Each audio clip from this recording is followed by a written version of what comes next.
warahmatullahi wabarakatuh. Saya Ahmad Reza Darmawan dari kelas DI 3F dengan NIM 1841720115.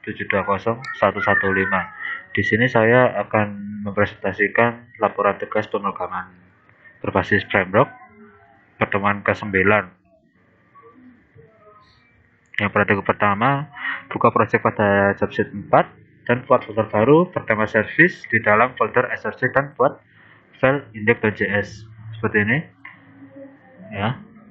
Lalu buka file blogpost.js pada folder container atau stateful component seperti ini ya.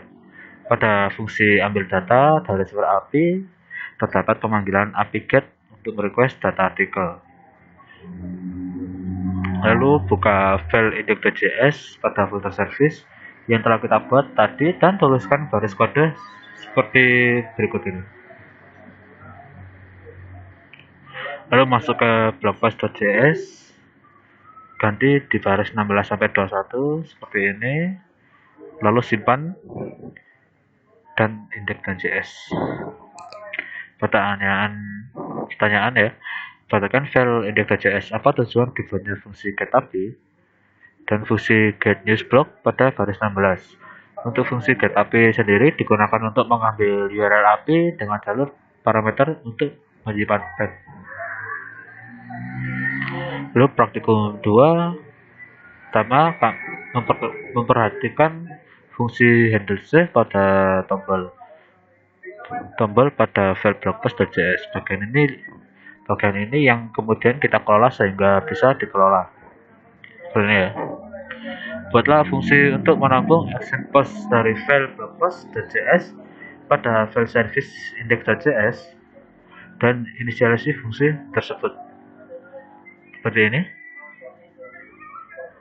Lalu selanjutnya pindah ke file blogpost.js dan ganti isi dari fungsi handle tombol simpan. Jadi seperti ini. Hasilnya sebagai berikut. Lalu pertanyaan, perhatikan file index.js apa tujuan dibuatnya fungsi post API dan fungsi post newsblock. Post API digunakan untuk mengambil URL dan memposting data.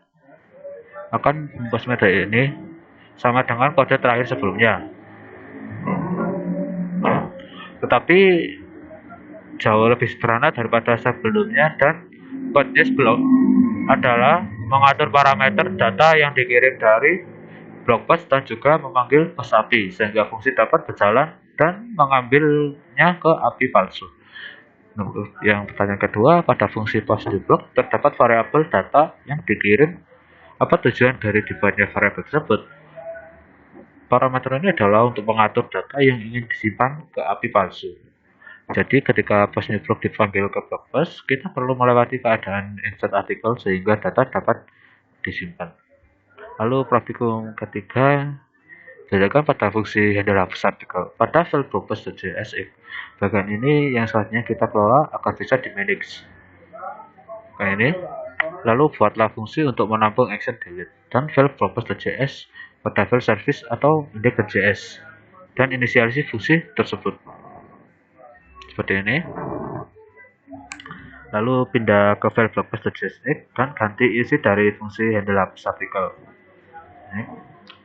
Hasilnya akan seperti ini.